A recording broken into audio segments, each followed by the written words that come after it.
നമസ്കാരം. PSC എക്സാമിനേഷന് prepare ചെയ്യുന്ന എല്ലാ കൂട്ടുകാർക്കും ഗ്രൂപ്പ് ഡി മലയാളം എന്ന PSC ചാനലിലേക്ക് സ്വാഗതം. അപ്പോൾ നമ്മളിന്ന് ഡിസ്കസ് ചെയ്യുന്നത് SCERT 5, 7, 9 ക്ലാസ്സുകൾ മാറിയ വിവരം എല്ലാവർക്കും അറിയാം. അപ്പോൾ നമ്മൾ ഇന്ന് ഇവിടെ ഡിസ്കസ് ചെയ്യുന്ന 5ാം ക്ലാസ്സിലെ സാമൂഹ്യശാസ്ത്രം ചാപ്റ്റർ 6 ജനങ്ങൾ ജനങ്ങളാൽ എന്ന ചാപ്റ്റർ ആണ്.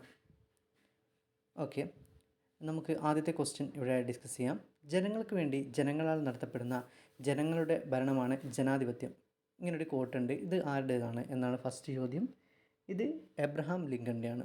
ഓക്കെ, ഇനി അടുത്ത ക്വസ്റ്റ്യൻ. ജനങ്ങൾ നേരിട്ടോ അവർ തിരഞ്ഞെടുക്കുന്ന പ്രതിനിധികളോ ഭരണപരമായ കാര്യങ്ങളിൽ തീരുമാനമെടുക്കുന്ന സംവിധാനമാണ് ജനാധിപത്യം.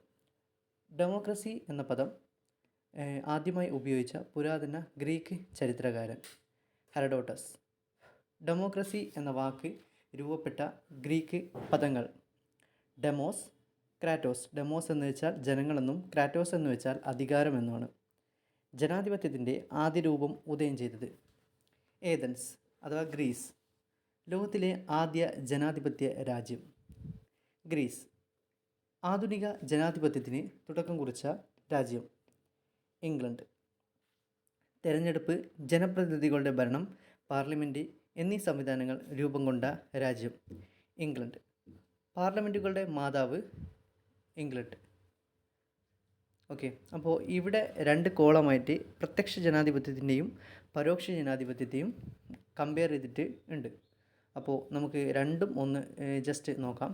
ഓക്കെ, പ്രത്യക്ഷ ഇത് എന്തായാലും ഷോർട്ടാണ്. അതായത് എക്സാമിന് ഇനി വരാൻ പോകുന്ന എക്സാമിന്, അതായത് സെക്രട്ടേറിയറ്റ് OA തുടങ്ങി ഇനി വരാൻ പോകുന്ന എല്ലാ 10th മെയിൻസ് എക്സാമിനും ഈ ചാപ്റ്റർ ഒരു ഇമ്പോർട്ടൻ്റ്, ഒരു വളരെ അവിഭാജ്യമായിട്ടുള്ളൊരു ഘടകമാണ്. അപ്പോൾ പ്രത്യക്ഷ ജനാധിപത്യത്തിനെ കുറിച്ച് ഇവിടെ തന്നിരിക്കുന്ന നോട്ടുകൾ നമുക്ക് നോക്കാം. 1.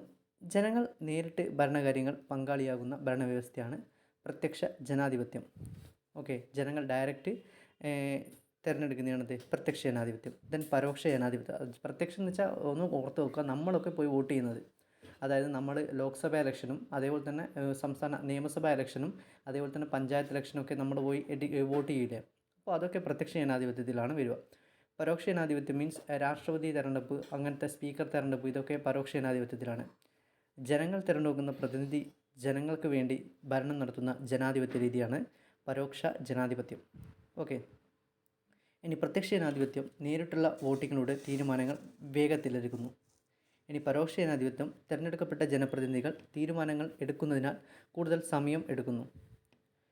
ഇനി പ്രത്യക്ഷ ജനാധിപത്യം തീരുമാനങ്ങൾ പൗരന്മാർ നേരിട്ട് എടുക്കുന്നതിനാൽ സങ്കീർണത കുറവായിരിക്കും. പരോക്ഷ ജനാധിപത്യം ഘടകകക്ഷികളുടെ അഭിപ്രായങ്ങൾ പരിഗണിക്കേണ്ട പ്രതിനിധികളുടെ എടുക്കുന്ന തീരുമാനങ്ങൾ സങ്കീർണമായേക്കാം. ഇനി പ്രത്യക്ഷ ജനാധിപത്യം ജനസംഖ്യ കുറഞ്ഞ രാജ്യങ്ങളിൽ സാധ്യമാകുന്നു. ഇനി പരോക്ഷം ജനസംഖ്യ കൂടിയ രാജ്യങ്ങളിൽ സാധ്യമാകുന്നു. ഇപ്പോൾ പോപ്പുലേഷൻ വെച്ചൊക്കെ പരോക്ഷം നമുക്ക് കണക്ട് ചെയ്ത് ഇന്ത്യയൊക്കെ ഇതാക്കാം. താരതമ്യേന ജനസംഖ്യയും ഭൂവിസ്തൃതിയും കുറഞ്ഞ പ്രദേശങ്ങളിൽ സാധ്യമാകുന്നു. നേരത്തെ പറഞ്ഞ പോയിൻ്റ് തന്നെയാണ്. ഇത് താരതമ്യേന ഭൂവിസ്തൃതിയും പ്രദേശങ്ങൾ സാധ്യമാകുന്നു. സ്വിറ്റ്സർലാൻഡ്, പുരാതന ഏതൻസ് എന്നിവിടങ്ങളിൽ പ്രത്യക്ഷ ജനാധിപത്യമാണുള്ളത്. ഇന്ത്യയെ പോലുള്ള രാജ്യങ്ങളിൽ ഉപയോഗിക്കുന്നത് പരോക്ഷ ജനാധിപത്യം. അതായത് ഇന്ത്യയെ പോലുള്ള രാജ്യങ്ങളിൽ പ്രാതിനിധ്യ ജനാധിപത്യമാണ് പ്രയോഗികമായിട്ടുള്ളത്. ഓക്കെ, അപ്പോൾ ഇത്രയും പോയിൻറ്റ്സാണ് ഇന്നിവിടെ ഡിസ്കസ് ചെയ്യുന്നത്. അപ്പോൾ ഇതിൻ്റെ ബാക്കിയും ഉണ്ടാവും. നിങ്ങൾ ഇനിയും ഇതുപോലത്തെ വീഡിയോസ് വേണമെങ്കിൽ നിങ്ങൾ സജസ്റ്റ് ചെയ്യുക. അപ്പോൾ എല്ലാവർക്കും ഒരിക്കൽ കൂടി നന്ദി പറയുന്നു. Thank you.